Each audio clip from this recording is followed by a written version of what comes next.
ETV అభిరుచి ప్రేక్షకులకి స్వాగతం సుస్వాగతం. మేఘాలు వర్షాన్ని ఇస్తాయి, పుస్తకాలు జ్ఞానాన్ని అందిస్తాయి. మన చట్పట్ ఏం చేస్తుంది?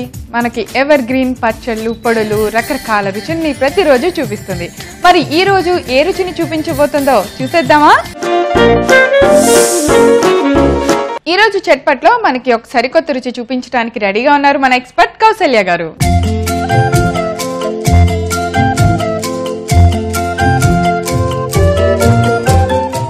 హాయ్ కౌసల్య గారు. హాయ్ ప్రవీణ గారు. వెల్కమ్ టు చట్పట్ అండి. థ్యాంక్స్ అండి.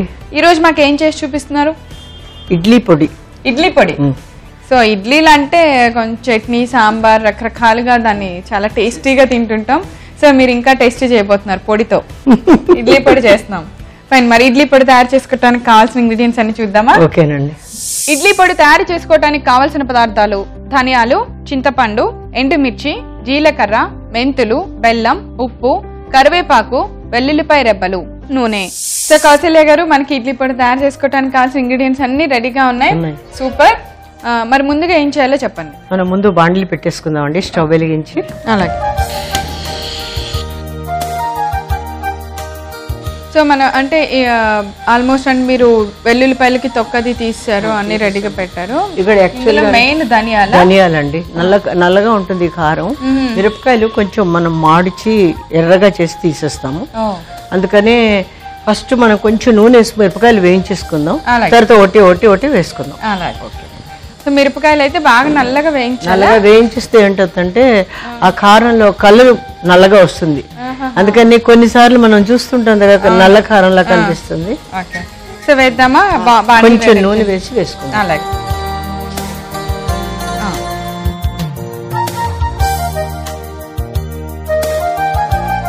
సో కొద్దిగా నూనె వేస్తున్నాం కదా, అలాగే కొంచెం నూనె వేయాలా? వేస్తే ఏంటంటే బాగా వేగుతాయి. ఇంకోటి ఏంటంటే ఘాట్ ఎక్కువ వస్తుంది. ఫస్ట్ ఏంటంటే అది భరించలేం మిరపకాయలు వేయించేటప్పుడు. ఆ పిసర్ నూనెతోటి తక్కినవి కూడా మనం వేయించేసుకోవచ్చు. ఇక్కడ రెండు ఆప్షన్స్ ప్రవీణ్ గారు. మనం ఏంటంటే ఆయిల్ వేస్ట్ చేసుకున్న పౌడర్లు 3-4 months ఉంటాయి. వితౌట్ ఆయిల్ చేసుకున్న పౌడర్లు మనకి చాలా లాంగ్ లాస్టింగ్ 1 year కూడా ఉంటాయి.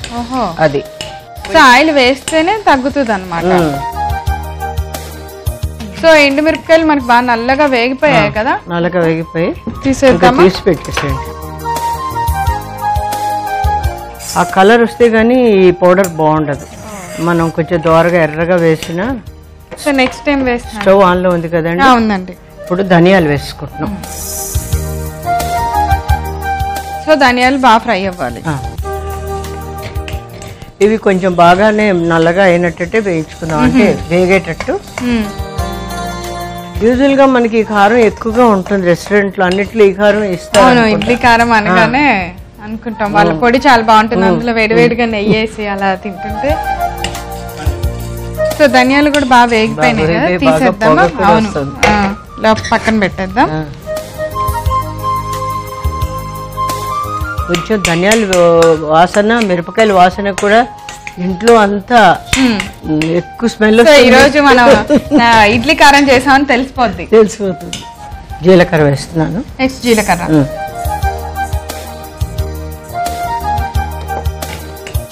మెంతులు, జీలకర్ర కలిపి వేయించేద్దామా ప్రవీణ్ గారు? అలాగే. సో మెంతులు, జీలకర్ర. మెంతులు కొంచెం వేస్తాం కాబట్టి ఇందులో వేసేస్తాను నేను.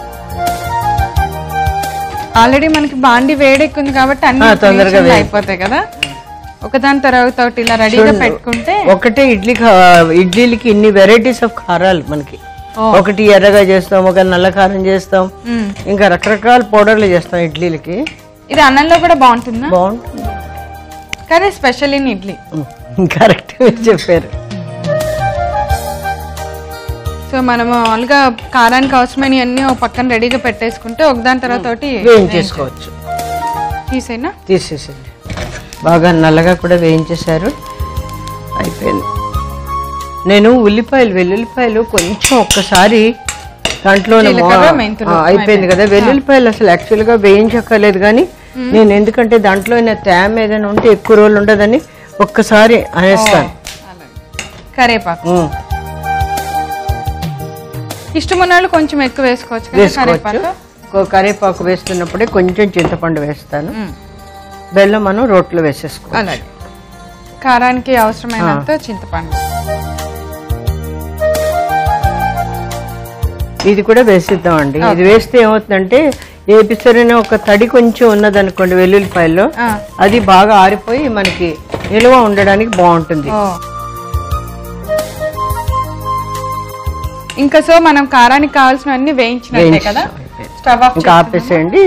నెక్స్ట్ రోట్లో చిన్న రోలో కట్ చేసేసుకుందాం, పెద్దది పెట్టుకుందాం అండి. క్వాంటిటీ మనం ఎక్కువ పెట్టాం కాబట్టి పెద్ద రోలో పెట్టుకుందాం. ఓకే. సో మనం మొత్తం అన్ని వేయించాం. ఎండుమిర్చి వేయించేసాం, ధనియాలు, జీలకర్ర, మెంతులు వేయించాం.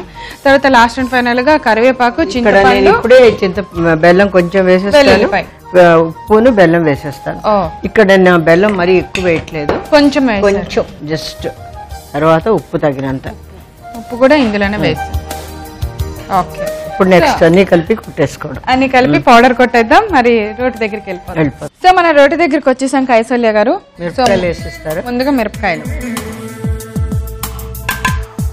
ఫస్ట్ నేను దంచుతాను. దంచండి. సో కరకరలాడుతూ బాగా ఫ్రై అయినాయి కాబట్టి తొందరగానే అయిపోద్ది కదా. అయిపోతాయి. దీనికి దంచేటప్పుడు ఏంటంటే కొంచెం గట్టిగా దెబ్బ వేస్తే మంచిగా తెలుస్తుంది. మనం కొంచెం డెలికేట్ గా చేస్తే అవ్వదు. అవును. ఇవి వేసేనా నెక్స్ట్ వేసేయండి. కరివేపాకు, వేసేయండి, వెల్లుల్లిపాయలు, ఉప్పు.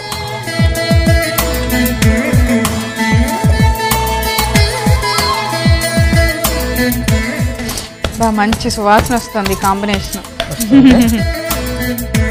ఇంకా నెక్స్ట్ ధనియాలు పడగానే ఇంకా వాసన వస్తుంది.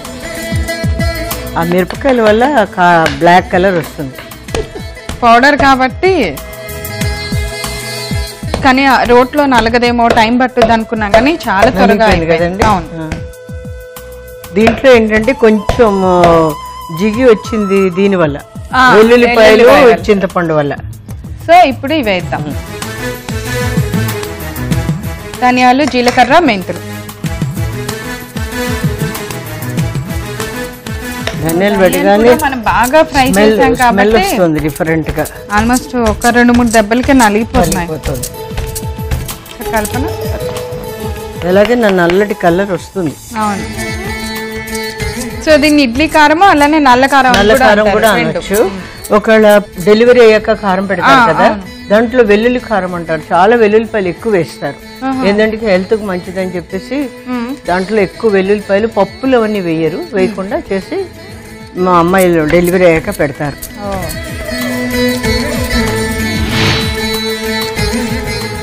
సో ఆల్మోస్ట్ నలిగినట్టే కదా కౌశల్య గారు. అంటే ఇప్పుడు కొంచెం అట్లా మనకి ముద్దగా తడితడిగా అనిపిస్తుంది, ఆరిపోతే బాగానే ఉంటుంది. కానీ ఈ కారం ఇలానే ఉంటుంది, అంత పొడిగా అనిపించదు. సరే కలుపుతారా? నలిగినట్టే కదా. నలిగిపోయింది. చింతపండు ఏది మిగలలేదండి, అంత శుభ్రం నలిగిపోయింది. మీరు ఇంకా బౌల్లోకి తీసుకొచ్చి చూడండి. సూపర్.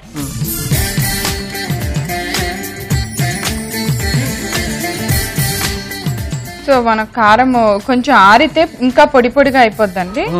ధనియాలు బాగా నలిగితే చాలు, కారం రెడీ అయిపోతుంది. ఎంత మంచి వాసన వస్తుందో.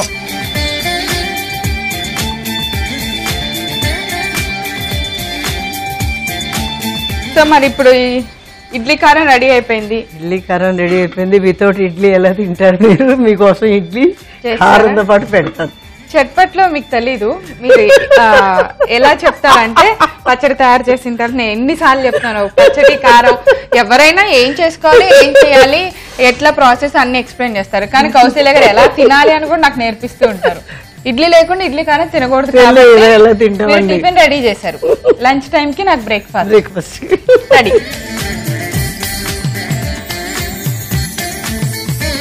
నెయ్యి మీరు తింటారో లేదో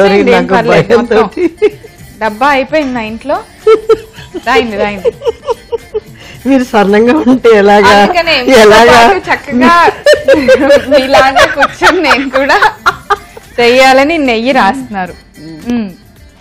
నెయ్యి వల్ల లావు అవ్వమండి ఒకటి డెఫినెట్ గా కదా. అలాగే అంటారు, నెయ్యి వల్ల అది చాలా హెల్దీ. పౌడర్ వేసారు నాకు, ఇడ్లీతో పాటు నంచుకొని తినాలి.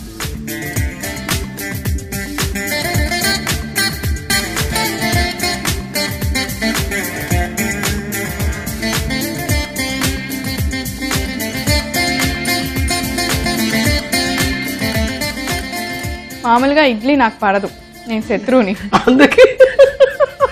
సో అందుకేనేమో ఇడ్లీలో కారం అసలు ఇడ్లీనే నచ్చింది. చాలా బాగుంది కారం. బాగుంది. అన్ని కరెక్ట్ గా సరిపోయినాయి. కొంచెం కారం కారంగా ఈ నెయ్యి వేశారు కదా, సరిపోయింది. నెయ్యి వల్ల మనకి నెయ్యి తినడం ఇష్టం లేకపోతే నువ్వుల నూనె కూడా వేసుకోవచ్చు ప్రవీణ్ గారు. నువ్వుల నూనె తోటి పౌడర్ కలిపేసుకొని నెయ్యి తినను అనుకున్న వాళ్ళు నువ్వుల నూనె పెట్టుకోవచ్చు. కానీ నెయ్యి ఫ్లేవరు, ఇడ్లీ పొడి, ఇడ్లీ సూపర్. మూడు లేకపోతే ఇడ్లీ తినద్దు, అంత బాగున్నాయి. చూసారు కదండి మేము ఇడ్లీ పొడి ఎలా తయారు చేసామో. చాలా చాలా చాలా టేస్టీగా ఉంది. ఇడ్లీ అయితే కొత్త టేస్ట్ లా అనిపించింది. మీరు కూడా తప్పకుండా తయారు చేసి టేస్ట్ చేసేయండి. దీనికి కావాల్సిన పదార్థాలు, తయారు చేసే విధానం నేను ఒకసారి రిపీట్ చేస్తాను, నోట్ చేసుకోండి. ఇడ్లీ పొడి తయారు చేసుకోవడానికి కావాల్సిన పదార్థాలు: ధనియాలు, చింతపండు, ఎండుమిర్చి, జీలకర్ర, మెంతులు, బెల్లం, ఉప్పు, కరివేపాకు, వెల్లుల్లిపాయ రెబ్బలు, నూనె. ఇడ్లీ పొడి తయారు చేసుకునే విధానం: ముందుగా స్టవ్ వెలిగించి బాండి పెట్టుకొని కొద్దిగా నూనె వేసి ఎండుమిర్చి వేసి బాగా నల్లగా వేయించుకోవాలి. ఇప్పుడు దాన్ని ఒక ప్లేట్ లోకి తీసి పక్కన పెట్టుకోవాలి. ఇప్పుడు అదే బాండీలో కొద్దిగా ధనియాలు వేసి వీటిని కూడా బాగా నల్లగా అయ్యేంత వరకు ఫ్రై చేసుకోవాలి. దానిలో కొద్దిగా జీలకర్ర, మెంతులు కూడా వేసి కొంచెం సేపు ఫ్రై చేసి పక్కన పెట్టాలి. ఫైనల్ గా అదే బాండీలో కొద్దిగా కరివేపాకు, కొంచెం చింతపండు, కొద్దిగా బెల్లం, వెల్లుల్లిపాయ రెబ్బలు వేసి కొద్దిగా సేపు ఫ్రై చేసి దానిలో కొద్దిగా ఉప్పు కూడా వేసి పక్కన పెట్టుకోవాలి. ఇప్పుడు రోట్లో మనం ముందుగా వేయించి పెట్టుకున్న ఎండుమిర్చి వేసి బాగా దంచుకున్న తర్వాత చింతపండు, వెల్లుల్లి రెబ్బలు, ఉప్పు మిశ్రమాన్ని వేసి కొంచెం సేపు మెత్తగా అయ్యేంత వరకు దంచుకోవాలి. చివరిగా మనం వేయించిన ధనియాలు, మెంతులు, జీలకర్ర కూడా వేసి మెత్తగా పౌడర్ అయ్యేంత వరకు దంచుకోవాలి. ఇలా దంచుకున్న పౌడర్ ని ఒక గిన్నెలోకి తీసుకొని సరిచేయండి. అంతే, ఎంతో టేస్టీ టేస్టీ ఇడ్లీ పొడి రెడీ. కౌసల్య గారు, ఈ రోజు చట్పట్లో మా అందరికి చాలా చక్కగా మంచి హెల్దీ బ్రేక్ఫాస్ట్ ఇడ్లీతో ఒక కారం పొడి ఎలా తయారు చేసుకొని టేస్టీగా తినచ్చు అనేది ఇడ్లీ పొడి చేసి చూపించారు. Thank you so much. మీకే థ్యాంక్స్. కష్టం కారం అని అనకుండా అసలు ఎంజాయ్ చేశారు. చాలా బాగుంది. Thank you. సో చూసారు కదా ఈ రోజు చట్పట్లో మేము తయారు చేసిన ఇడ్లీ పొడి. మీరందరూ తప్పకుండా తయారు చేసి టేస్ట్ చేసేయండి. రేపు మరో సరికొత్త వంటకంతో తిరిగి చట్పట్లో కలుసుకుందాం. అంతవరకు సెలవు. నమస్కారం.